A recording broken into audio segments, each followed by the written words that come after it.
How to make the melting text effect.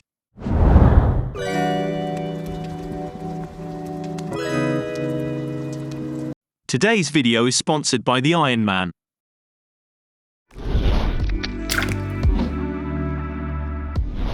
Open the Fusion page and add a text node. Type down your random text and add a displace node after. Bring a fast noise node in empty space and drag it to the left viewer. Uncheck the Lock XY box, increase the X slider, and bring down the Y slider. Connect the fast noise to the green point of the displace. Select the displace node, change the type to XY, and if you adjust the Y slider you can see the displacement. Increase the spread slider to smooth out the displace. Make sure that you are in the first frame, activate the keyframe button for the Y refraction, and set it to -1. Go few frames forward and set it to 0. Hold it as long as you want by adding another keyframe at 0. Go few frames after the last one, and increase it to 1. Your animation should look something like this.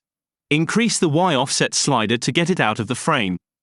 Obviously you can spend some time working on your animation, but there is no way I'll do it now for this lame tutorial clip.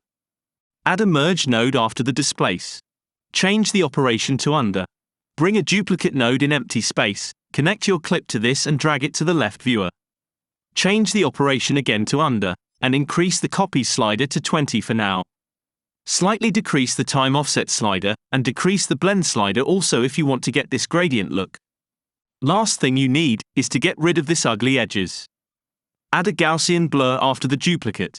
Bring a matte control after, check the post multiply image box, and adjust the expand slider and the threshold. Connect it to the merge node. Now you can go to the duplicate node and increase the copies slider to get a longer trail, unless you have a potato instead of a nice Mac. Spend some time adjusting the settings and you can get some pretty nice results. If you like this clip, subscribe to this channel. If you didn't, you can do whatever you want.